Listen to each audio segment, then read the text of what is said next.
Aceh Explore menampilkan halaqah dari Masjid Raya Baitur Rahman Banda Aceh. Subscribe, komen, like, dan share. Assalamualaikum warahmatullahi wabarakatuh. Alhamdulillahi rabbil alamin. Wal aqibatu lil muttaqin. Wala udwana illa 'alal zalimin. أشهد أن لا إله إلا الله رب العالمين وأشهد أن سيدنا محمدا سيد الأنبياء والمرسلين اللهم صل على سيدنا محمد وعلى آله وأصحابه أجمعين. Hadirin hadirat peserta halaqah maghrib di Masjid Raya Baitur Rahman Banda Aceh yang kita cintai ini, para pendengar radio Baitur Rahman, para pendengar radio Republik Indonesia Banda Aceh, para pendengar Serambi FM, dan para pendengar radio-radio lainnya yang menyebarluaskan halaqah maghrib yang berasal dari Masjid Raya Baitur Rahman Banda Aceh. Khususnya pemirsa TV Baitur Rahman di mana saja Anda berada.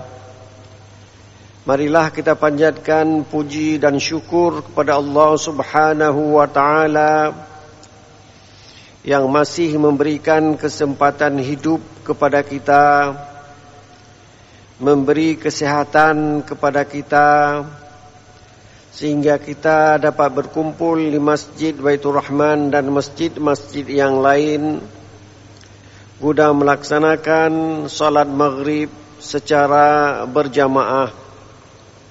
Mudah-mudahan Allah menerima amalan kita, sehingga amalan baik kita makin hari makin bertambah banyak.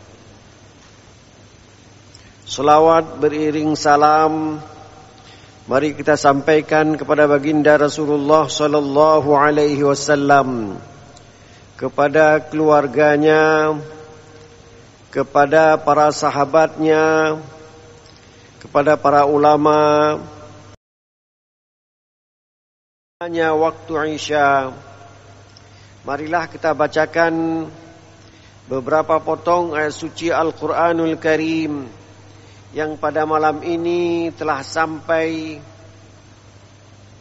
ayat 72 dari surat Al-Hijr yang berbunyi, A'udzu billahi minasyaitonir rajim. La'amruka innahum lafi sakratihim ya'mahun. Allah menceritakan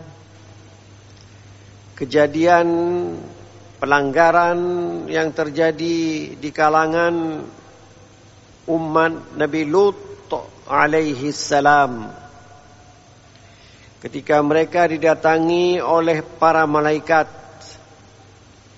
yang mereka berupa pemuda-pemuda yang ganteng bertamu ke rumah Nabi Lut alaihi salam. Hal ini digunakan oleh pengikut atau masyarakat yang ada di kalangan Nabi Lut alaihi salam untuk mendekati pemuda tersebut. Tujuan mereka untuk mengadakan homoseksual. Nabi Lut memperingatkan mereka dengan katanya, itu tamu aku. Qala inna haula'i dhaifi fala tafdahun. Mereka tamu saya, jangan kamu mempermalukan saya dengan kedatangan mereka. Mereka betul pemuda yang ganteng, tapi jangan kamu ganggu, itu tamu. Saya wajib menjaga keselamatan tamuku. Itu termaktub dalam surat Hijr ayat 68. Tapi kalau kita baca di surat Asy-Syu'ara ayat 165, Nabi Lut dengan jelas mengatakan, "Atatuna dzukrana minal alamin?" Patutkah kamu mendatangi, berbuat homoseksual dengan sama-sama lelaki? Wa tadharuna ma khalaqa lakum rabbukum min azwajikum. Kamu tinggalkan anak-anak perempuan yang telah diciptakan oleh Allah.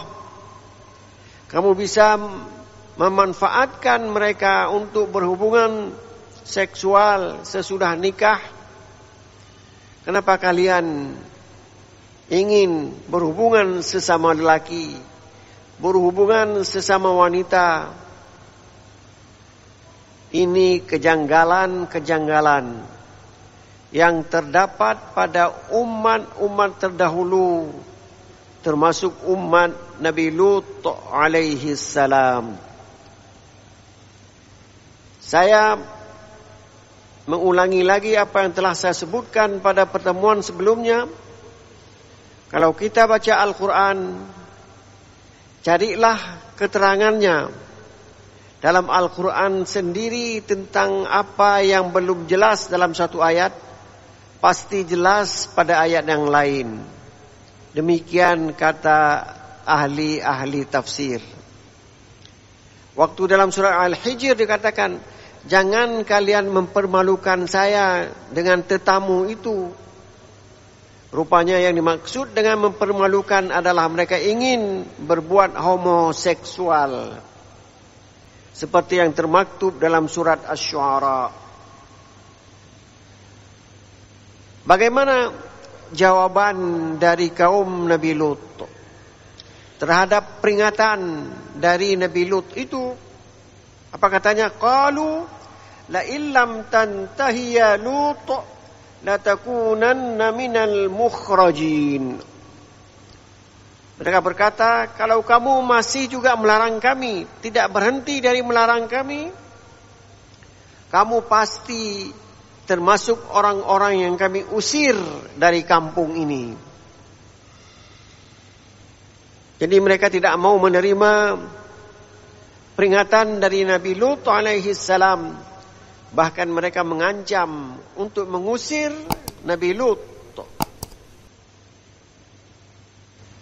Nabi Lut tidak ada yang bisa menaunginya. Dia berdoa kepada Allah Subhanahu wa taala. Coba kita perhatikan. Ketika kita tidak bisa melawan manusia ini, bernaunglah kepada Allah. Berdoalah kepada Allah.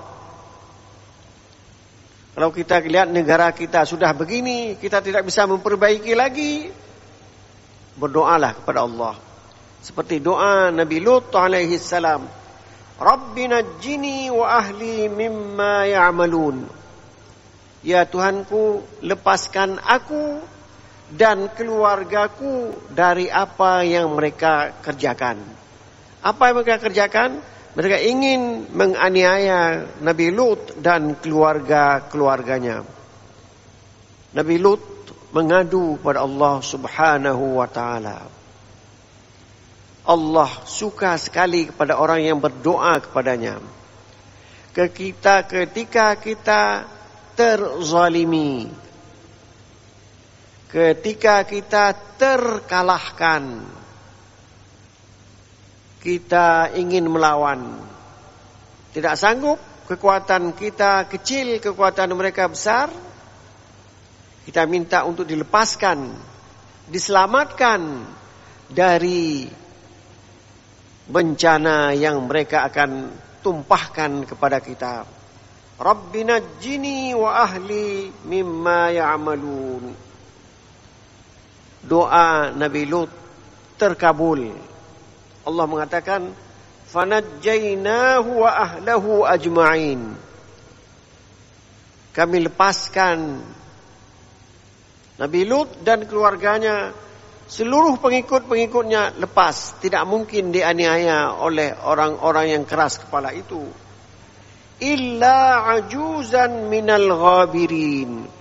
Kecuali seorang wanita tua, yaitu istri Nabi Lut alaihissalam, yang bergabung dengan orang-orang yang tertinggal sehingga mereka dipunahkan, sehingga mereka dibinasakan oleh azab yang dibawa melalui para malaikat yang ganteng itu. Tsumma dammarna al-akharin, yang lain kami hancurkan semua. Wa amtarna alaihim matara fasa'a matarul munzarin. Kami beri azab bagaikan hujan yang turun. Itulah hujan, seburuk-buruk hujan yang menimpa mereka. Mereka semuanya habis dengan azab Allah subhanahu wa ta'ala. Wa inna rabbaka lahuwal azizur rahim. Allah memperkenalkan dirinya, memperkenalkan zatnya kepada kita. Apa? Inna rabbaka, sesungguhnya Tuhanmu ya Muhammad, Tuhan kaum muslimin, Tuhan semua orang yang beriman, lahuwal aziz, dia maha perkasa. Kalau sudah ingin membinasakan, tidak ada satu kekuatan pun yang bisa melawan apa kehendak Allah subhanahu wa ta'ala. Aziz, maha perkasa. Allah itu maha perkasa bagi orang yang melawan ajarannya. Di samping itu rahim, dan sangat kasih sayang kepada orang yang tunduk taat kepada ajaran yang dibawa oleh para nabi, termasuk yang dibawa oleh Nabi Muhammad sallallahu alaihi wasallam. Mudah-mudahan kita tadi setelah salat maghrib berjamaah, baik di masjid atau di menasah-menasah, kita termasuk orang yang dikasihani, disayangi oleh Allah subhanahu wa ta'ala, memberi kesempatan hidup yang bahagia di dunia dan bahagia pula di akhirat. Kebahagiaan itu bukan karena banyak uang, tidak. Berapa banyak orang banyak uang tapi dia tidak dapat makan apa-apa, dia sudah terkena penyakit, tidak bisa makan, padahal dia bisa beli apa saja. Syukur kita, alhamdulillah, kita beli yang sedikit tapi kita bisa menikmatinya. Siapa lebih bahagia daripada orang yang depositonya banyak di bank, tanahnya luas, dirampok dari orang, tapi dia tidak bisa menikmati harta tersebut. Hadirin hadirat yang berbahagia, la'amruka innahum lafi sakratihim ya'mahun. Demi hidupmu ya Muhammad, Allah bersumpah dengan kehidupan Nabi Muhammad sallallahu alaihi wasallam. Innahum, mereka itu kaum yang dibinasakan oleh Allah melalui para malaikat yang ganteng itu, lafi sakratihim, mereka hidup dalam sakrah, mabuk dengan kekuasaan, mabuk dengan kekayaan, mabuk dengan wanita dan sebagainya. Tapi mereka tidak mabuk dengan wanita, mereka mabuk sesama jenis mereka sendiri, yaitu homoseksual. Ya'mahun, mereka terombang ambing, hidupnya tidak tenang. Allah bersumpah dengan kehidupan Nabi Muhammad sallallahu alaihi wasallam. Para ahli tafsir mengatakan Allah bersumpah dengan Nabi Muhammad, tidak pernah bersumpah dengan nabi-nabi yang lain. Ini keistimewaan Nabi Muhammad sallallahu alaihi wasallam. Demi hidupmu ya Muhammad. Jadi kalau masalah sumpah dalam Al-Quran, Allah bersumpah dengan dirinya pertama. Fawarabbika lanas'alannahum ajma'in. Fa wa rabbika lanas'alannahum ajma'in. Demi Tuhanmu, dia bersumpah dengan zatnya sendiri. Jadi Allah bersumpah dengan zatnya.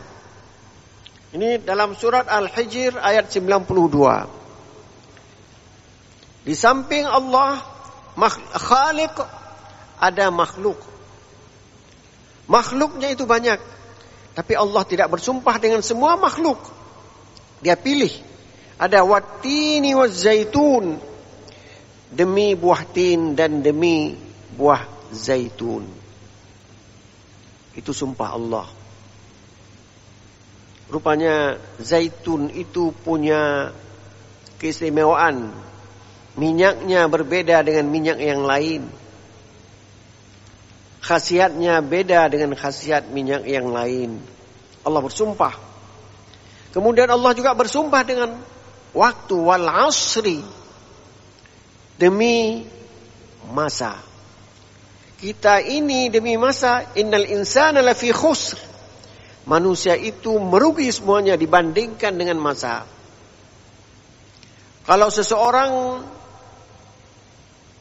belajar banyak sesuai dengan waktu yang tersedia, pasti dia lebih pintar daripada sekarang ini. Tapi sayang, manusia membuang-buang waktu. Kenapa mereka membuang waktu? Karena waktu itu gratis. Tidak pernah kita membelinya. Angin yang berhembus tidak pernah kita membelinya. Tapi ketika kita perlu dengan angin khusus, oksigen dan sebagainya, kita membeli, harganya mahal. Jadi Allah bersumpah dengan waktu yang diberikan secara gratis 24 jam, 1 hari, 1 malam. Tapi kita buang-buang begitu saja.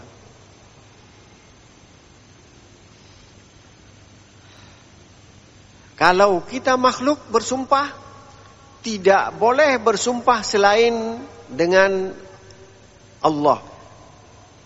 Billahi, tallahi, demi Allah, baik tallah atau billah, wallah, kita bersumpah dengan Allah.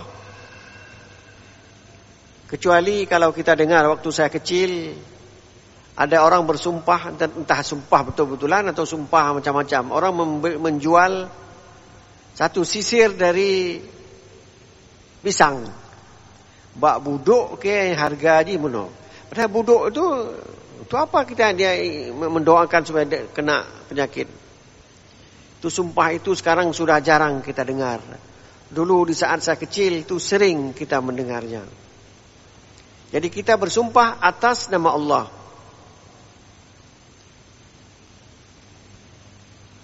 Kemudian Nabi Muhammad itu lebih tinggi martabatnya dari para nabi yang lain. Para ahli tafsir mengatakan Allah tidak pernah bersumpah dengan nabi-nabi yang lain. Ibrahim misalnya tidak pernah. Harun misalnya tidak pernah. Tapi Muhammad sallallahu alaihi wasallam, la'amruka, demi hidupmu, demi umurmu ya Muhammad, mereka berada dalam sakrah, mabuk, tidak tahu kemana, mana barat, mana timur. Mereka dalam keadaan mabuk. Kemudian Allah juga tidak pernah memanggil Nabi Muhammad dengan namanya, ya Muhammad. Tidak pernah. Bagaimana juga dipanggil? Ya ayyuhar rasul. Wahai rasul. Beda kalau kita datang kecil kita misalnya Yahya namanya. Kita panggil Yahya njak kena taat. Tidak betul tu. Pak kecil ni jak kena taat. Atau pak kecil lon lonjak badron tak ada. Begitu. Jadi kita panggil jabatannya. Allah memanggil jabatan Nabi Muhammad, ya ayuhar rasul, di surat Al-Maidah ayat 67. Kadang-kadang dipanggil ya ayuhan nabi, wahai nabi, di surat Mumtahanah ayat 12. Ini pertanda Nabi Muhammad sangat-sangat dimuliakan oleh Allah Subhanahu wa taala. Innaka la'ala khuluqin azim. Sesungguhnya engkau ya Muhammad berada dalam keadaan berakhlak yang besar, yang terpuji. Kita pindah ke ayat selanjutnya. Karena keras kepala kaum Nabi Lut alaihi salam, mereka diazab, fa akhadhathumus sayhatu musyriqin. Mereka diazab dengan suatu suara yang keras. Kalau suara lembut, kita enak mendengarnya. Lebih-lebih kalau orang membaca Al-Quran. Dengan lagu yang merdu, kita bisa mendengar dengan baik. Tapi kalau suara itu besar, itu sudah menjadi azab. Persis seperti air. Air ketika dia tidak banyak, enak kita minumnya. 1 gelas, 2 gelas, itu minum kita. Tapi kalau sudah datang banyak, pada tahun 2004, saya kira yang seumur dengan saya, itu bisa merasakan bagaimana wabah tsunami menghancurkan kota di Aceh ini, termasuk kota Banda Aceh. Kita lihat mayat tergeletak di mana-mana. Di masjid ini pada hari yang ke-13, seingat saya, masih ada mayat yang tertinggal. Oh, rupanya di sini ada mayat. Dilapor, diambil, dikuburkan. Suara itu mengazab mereka. Dalam surat Al-Qamar ayat 31, inna arsalna alaihim sayhatan wahidah fakanu kahashimil muhtazar. Kami mengirim kepada mereka suatu suara saja, tidak banyak, satu suara, sayhah wahidah, sayhatan wahidatan. Fakanu, lantas mereka berubah menjadi batang kering yang lapuk. Kena suara, masa benda badan kita bisa menjadi lapuk. Itulah azab Allah Subhanahu wa ta'ala. Jangan kita duga suara itu yang kita dengar sekarang enak kita dengar. Tapi kalau sudah dijadikan azab, dia bisa menjadikan orang semuanya roboh, hancur, lapuk, batang kering yang lapuk. Itu surat Al-Qamar ayat 31.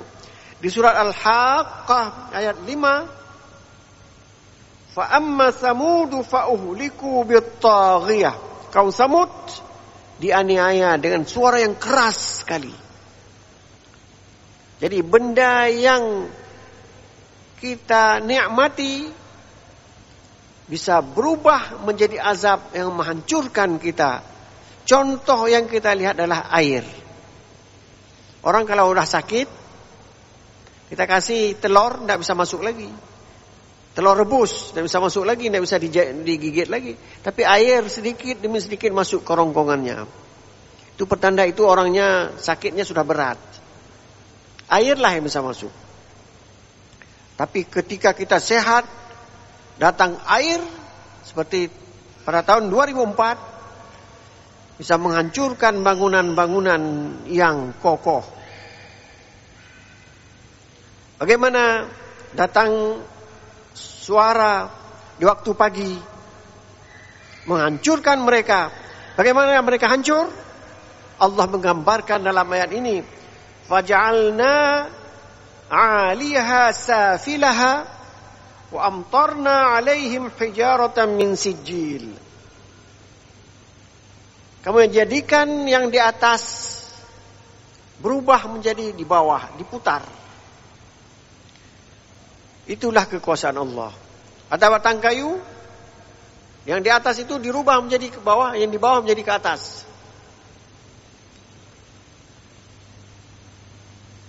Faj'alna 'aliyaha safilaha. Yang menjadikan yang di atas menjadi ke bawah. Tentu yang di bawah jadi ke atas. Terbalik. Wa amtarna 'alaihim hijaratan min sijil. Kami turunkan kepada mereka hijarah. Hijarah itu batu yang berasal dari tanah liat. Menghancurkan mereka. Tanah keras. Kena di kepala kita, pecah kepala kita. Itulah bentuk-bentuk dari azab Allah. Di mana disampaikan? Di dalam Al-Quran. Al-Quran itu benar.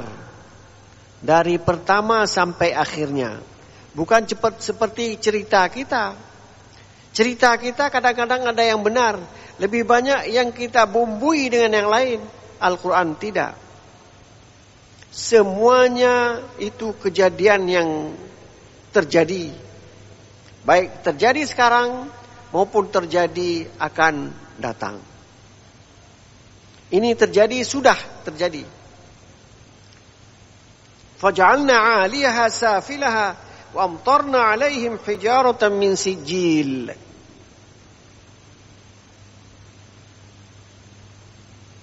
Jadi kampung itu berubah. Dari atas menjadi bawah, dari bawah menjadi atas. Banyak kampung yang dulunya tidak hebat, sekarang lebih hebat dari kampung yang hebat dari dahulu. Itulah kejadiannya. Orang juga demikian. Dulunya dia hebat. Sayalah. Sekarang udah ada orang yang lebih hebat. Di atas langit ada langit lagi. Inilah kejadian di dunia ini. Inna fi dzalika laayatil lil mutasawwimin. Itu semuanya menjadi ayat, tanda-tanda dari orang yang bisa membaca tanda. Mutasawwim, orang yang melihat sesuatu, dia bisa menebak ini yang terjadi. Datang dua orang menghadap dia. Dia ngomong. Dari yang satu dia lihat ini orangnya pintar. Bicaranya teratur. Ini seorang yang tidak pernah belajar sama sekali. Karena pembicaraannya tidak menentu. Pertanyaannya apa misalnya? Dia bilang, kemarin ada seekor kambing diterkam oleh harimau. Orang yang bodoh ini tanya, harimau itu hidup atau mati? Ya kalau menerkam itu kan pasti hidup. Tidak mungkin harimau mati menerkam. Kalau pertanyaan dia, mungkinkah harimau itu hidup? Itu pertanyaan orang yang tidak punya ilmu. Nah, perlu kita katakan harimau itu hidup kemudian menerkam. Kata-kata menerkam itu pasti dia sedang hidup. Jadi pembicaraan itu bisa kita mengambil kesimpulan bahwa seseorang itu pintar dan orang lain kurang pintarnya dibandingkan dengan orang tersebut. Itu siapa orangnya? Al-mutasawwimin. Orang yang bisa membaca tanda-tanda keagungan Allah Subhanahu wa ta'ala. Dengan dia melihat alam ini teratur, matahari terbit dari timur, terbenam di barat, dia pasti berkesimpulan inilah ciptaan Allah Subhanahu wa ta'ala. Itu kesimpulan. Dan cerita ini bisa diambil kesimpulan oleh orang yang pintar. Seperti orang yang saya katakan tadi. Dia bisa melihat tanda. Kemudian dia bisa membaca di belakang tanda itu apa yang terjadi. Kemudian ayat selanjutnya mengatakan wa innaha labisabilim muqim. Dia terletak di jalanan umum. Jadi kampung yang terbalik itu sekarang di jalanan umum, yang di kota itu diberi nama dengan kota Sodom. Orang yang berangkat dari Hijaz menuju Syam ke utara, ke Suria, itu melalui jalan tersebut dia bisa melihat inilah peninggalan azab Allah dulu. Dan kita sekarang kalau kita mau melihat bagaimana bencana yang tertimpa di tahun 2004, bisa pergi ke museum tsunami, lihatlah di situ. Mudah-mudahan iman kita bertambah dan ibadah kita bertambah pula. Wassalamualaikum warahmatullahi wabarakatuh.